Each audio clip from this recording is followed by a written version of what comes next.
बुलाती है मगर जाने का नहीं दोस्त। कहने का मतलब ये है कि सिर्फ प्रधानमंत्री की सिक्योरिटी में जो सबसे बड़ी चूक हुई है, इसकी सही जानकारी लेने के लिए सिर्फ इन्हीं चैनल्स के पास मत जाइए, यूट्यूब चैनल्स को भी आप देखा कीजिए। तो आज इस वीडियो में आप समझेंगे कि पॉलिटिक्स और सिक्योरिटी दोनों पर ही विश्लेषण, बाकी की सारी बात नहीं होंगी। चलिए शुरू करते हैं शो राइट न्यूज़ एनालिसिस। न साजिश न सुरक्षा, यह है असली वजह दोस्त।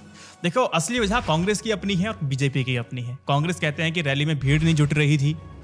अब देखो, इसके लिए मोदी जी ने ड्रामा करवा दिया। ये वीडियो अगर आप देखेंगे जो सोशल मीडिया पे पहले वायरल हुआ था, आज तक ने दिखाया, फिर उसको डिलीट कर दिया। इंडिया टुडे ने मतलब बीजेपी जिंदाबाद और झंडे दिखाई दिए तो तुरंत डिलीट कर दिया। अब बीजेपी की तरफ से जो असली वजह बताई जा रही है वो ये है कि साजिश थी पीएम मोदी को मारने की, जो कि नाकामयाब हो गई। तमाम बातें हो रही हैं, आरोप प्रत्यारोप चल रहे हैं। चन्नी साहब कहते हैं कि 700 लोग भी सुनने नहीं आए। अब बीजेपी की तरफ से कहते हैं कि लाखों लाख लोग आए, लेकिन आए कितने से 5000। बहरहाल हमारा जो विश्लेषण है इससे काफ़ी ऊपर है। लेकिन जो मुझे बात करनी है, इन दोनों के बीच में करनी है। जो सच्चाई है उन दोनों के बीच में ही है। मीडिया की कवरेज देखने के बाद वैसे ही आप सभी एक्सपर्ट हो गए। इसमें बात को मैं दोहराऊंगा, आपको मैं वैसे ही बोर नहीं करूंगा। और वैसे भी आपने इस मुद्दे पे तो पीएचडी कर ही ली है। जब आप मेरा विश्लेषण सुने तो उससे पहले कुछ बातें मीडिया की अपने दिमाग से निकालनी पड़ेंगी, जिसमें आपने कई सारी हेडलाइन देखी होंगी, जिसमें मोदी जी की मौत की साजिश, न जाने क्या क्या कहा गया था। अगर ये हो गया होता तो मोदी जी यहाँ नहीं होते। मतलब इस अति विश्लेषण की लाइनअप में सुधीर चौधरी जी ने यहां तक कह दिया था अपने वीडियो में अंदर कि भारत से ज्यादा मोदी जी पाकिस्तान में सुरक्षित हैं, पंजाब से ज्यादा अब पाकिस्तान सेफ है। और बताइए, अगर इस बात को अगर कोई दूसरा एंकर या व्यंग के रूप में भी कह देता, मैं नाम नहीं लूंगा एंकर का, आप मुझे बताना कमेंट सेक्शन के अंदर, तुरंत उसके मायने बदल जाते। नाम नहीं ले रहा हूं। इस वीडियो का एनालिसिस सिर्फ दो ही तरीके से मैं करना चाह रहा हूं। पहले एक पॉलिटिकल मोटिव और दूसरा सिक्योरिटी बेसिस पर। राजनीति बाद में, सुरक्षा सबसे पहले। तो बात सुरक्षा की मैं आपके सामने रखना चाहता हूं, क्योंकि सिक्योरिटी का मसला है दोस्त। मीडिया की कवरेज में एसपीजी पर कोई भी सवाल नहीं दाग रहा है, सिर्फ पंजाब की सरकार पर ही सवाल किया जा रहा है। पंजाब की सरकार मतलब क्लीन चिट नहीं दे रहा हूं, आगे सुनते जाना। पंजाब पुलिस पर सवाल उठाना बिल्कुल सही है। एसएसपी फिरोजपुर को सस्पेंड कर दिया गया है, लेकिन एसपीजी की लापरवाही पर आखिर क्यों बात नहीं हो रही है? क्या एसपीजी को आंदोलनकारियों के बारे में पता नहीं था? पता था तो उस रास्ते पर एसपीजी ने प्रधानमंत्री को जाने ही क्यों दिया? और अगर नहीं पता था तो क्यों नहीं पता था? तो इससे बड़ी लापरवाही और क्या हो सकती है? ये कुछ सवाल या निशान थे दोस्त। पीएम की सुरक्षा की चूक पर पंजाब सरकार पर सवाल मीडिया ने किए, राज्य सरकार की पुलिस पर किए, लेकिन 1.5 करोड़ रुपया प्रति घंटा एसपीजी पर प्रधानमंत्री की सुरक्षा पे खर्च किए जाते हैं। उस एसपीजी की असली जिम्मेदारी एसपीजी प्रमुख की होती है, उसको कटघरे में मीडिया हाउसेस ने खड़ा नहीं किया। यह सवाल एकदम विचारणीय बन जाता है दोस्त। आरोप मढ़ देने से किसी राज्य के मुख्यमंत्री पर राजनीति से प्रेरित भी हो सकता है। सुरक्षा का असली जिम्मेदार कौन है?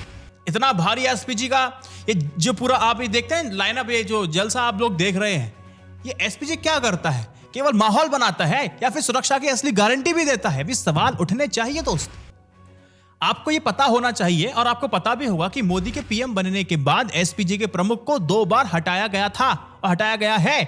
और पीएम दौरे से पहले एसपीजी 3 दिन पहले ही पहुंच जाते हैं। तो प्रधानमंत्री की सुरक्षा की चूक एसपीजी के मुंह पर तमाचा नहीं तो फिर क्या है? बताइए आप मुझे। इस पर मीडिया को डेडिकेटेड टाइम देना चाहिए था। एसपीजी क्या है? अक्टूबर 1984 में तत्कालीन प्रधानमंत्री इंदिरा गांधी की हत्या के साल भर बाद 1985 में एसपीजी का गठन किया गया था। जरूरी था। एसपीजी में बीएसएफ, सीआईएसएफ, आईटीबीपी, सीआरपीएफ के बेहतरीन अफसरों को लेकर के स्पेशल कमांडिंग ट्रेनिंग दी जाती है, जिसे अमेरिकी सीक्रेट सर्विसेज जैसा माना जाता है। ये कमांडो अत्याधुनिक असॉल्ट राइफल से लैस होते हैं, जो कि स्क्रीन पर अगर आप देख रहे होंगे तो आप समझ भी रहे होंगे। साथ ही में बेहतरीन पिस्टल भी होती है। कमांडो बुलेट प्रूफ जैकेट भी पहनते हैं और आपस में बातचीत के लिए भी पक्के इंतजाम इन्होंने किए हुए होते हैं। काफिले के साथ जैमर भी चलता है दोस्त, जो हर जगह के संचार यानी कम्युनिकेशन सिस्टम को ब्लॉक कर देता है कि हाय हेलो नमस्कार, यहां वहां कुछ नहीं कर सकते हो आप। देश की जनता तो यह मान करके चलती है कि एसपीजी के रहते देश के प्रधानमंत्री का बाल भी बाका नहीं हो सकता है, लेकिन अगर ऐसे अभेद्य सुरक्षा किले के होते हुए प्रधानमंत्री मोदी ने यह महसूस किया कि जिंदा लौट करके आप आए हैं, तो ये एसपीजी पर एक बहुत बड़ा सवाल या निशान है। अब रूट की जानकारी की बात करते हैं। पीएम के रूट की जानकारी किसी को नहीं होती है।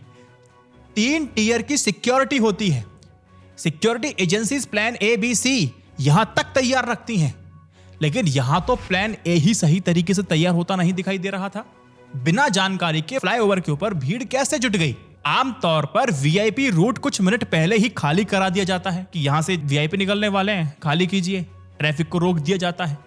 जाहिर है ऐसा फ्लाईओवर के लिए भी किया गया होगा। अगर फ्लाईओवर पर कुछ भी लोग इकट्ठा हो गए थे तो उनको तुरंत काफिले को इन्फॉर्म करके रूट को बदल दिया जाना चाहिए था, लेकिन ऐसा नहीं किया गया। तीसरा, सड़कों पर संभव है कि लोग अचानक खेतों से या फिर घर से निकल करके आ जाएं, जिससे पुलिस को भी मौका ना मिले सूचित करने का, पीएम मोदी के काफिले को सूचना देने का। यह भी मान सकते हैं, लेकिन एक बात बताइए कि फ्लाईओवर तक फिर ये लोग कैसे पहुंच गए और पुलिस को पता ही नहीं चला? ये बिना पुलिस प्रशासन और स्थानीय सरकार के मिलीभगत के ऐसा संभव नहीं हो सकता। इसके भी संभावनाओं को एकदम से नजरअंदाज नहीं किया जा सकता है। सिंपल सी बात है। सिर्फ एक को कटघरे में नहीं, आप केंद्रीय गृह मंत्री उनको भी कटघरे के अंदर लेकर के आइए। पॉलिटिकल जो गेम है ना, मैं आपको समझाता हूं क्या है। ये जो घटना हुई है, ये बीजेपी के लिए एक तरह से पूरा पॉलिटिकल गेम चेंजर है। अब भाजपा चुनाव में सुरक्षा को सबसे बड़ा मुद्दा बनाएगी जब पंजाब में रैली करेंगे। दूसरी बात, रैली रद्द होने से बीजेपी कांग्रेस पर अब विकास विरोधी का आरोप लगाने जा रही है। क्यों? क्योंकि मोदी जी की पहली रैली थी और इसी औपचारिक रूप से पंजाब में भाजपा के चुनाव प्रचार का श्री गणेश मोदी जी करने आ रहे थे, और जिसमें मोदी जी विकास परियोजनाओं की शुरुआत करने वाले थे। अब पीएम के नहीं पहुंच पाने के कारण यह रैली रद्द हो गई और कहा जाएगी कांग्रेस की सरकार ने हमें आने नहीं दिया, विकास विरोधी सरकार है। तीसरी बात, पंजाब में चुनाव हाई वोल्टेज वाला ड्रामा आपको देखने को मिलेगा। राजनीतिक भाषणों में तू तू मैं होगी, और जो अमर्यादित भाषा है उसकी आपको आदत डालनी होगी, क्योंकि हमने राजनीति में बहुत सारे लोज देखे हैं। आखिरी बात, पंजाब चुनाव के मद्देनजर इस नजरिए से भी आप इस घटना को देख सकते हैं कि राज्य विधानसभा चुनाव में सियासी लड़ाई अब सबसे बड़ी होने वाली है। यहां मुख्य तौर पर अब कांग्रेस और भाजपा के बीच लड़ी जाएगी। अब माना जा रहा है कि भाजपा यहां की लड़ाई में अब तक बहुत पीछे नजर आ रही थी, लेकिन वह एकदम से रेस में अब आगे दिखाई दे रही है। राज्य में लड़ाई में अब तक मुख्य तौर पर कांग्रेस और आम आदमी पार्टी ही सिंपल फाइट करती दिखाई दे रही थी, लेकिन अब स्थिति बदल गई है। और आप सभी को पता है कि भाजपा पंजाब चुनाव में बड़ी भूमिका निभाने की तैयारी में है।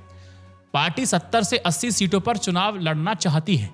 पार्टी पंजाब के पूर्व मुख्यमंत्री कैप्टन अमरिंदर सिंह की पार्टी पंजाब लोक कांग्रेस के साथ गठबंधन यानी कि अलायंस करके यहां चुनाव लड़ने की तैयारी कर रही है, लेकिन यह गठबंधन आपसी सहमत से सीटों का बंटवारा कर रहा है।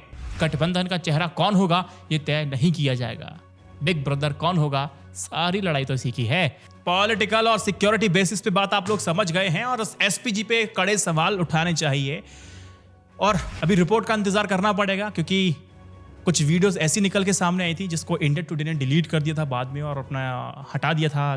ब्रॉडकास्ट जब किया था उस वीडियो में झंडा भी बीजेपी के दिखाई दिए थे, मोदी जिंदाबाद दिखाई दे रहे थे, जहां गाड़ी मोदी जी की रुकी हुई थी। दोस्त, सिक्योरिटी में चूक हुई है, इसकी जांच जरूर होनी चाहिए, और इसकी डिटेल रिपोर्ट आने के बाद ही हमें पता चल सकेगा कि असली जगह, असली वजह क्या थी। सीसीटीवी कैमरा खंगालिए, चाहे जितने अधिकारियों को तलब करना है वो कीजिए, लेकिन सही रिपोर्ट हमारे सामने आनी चाहिए। सिंपल सी बात है।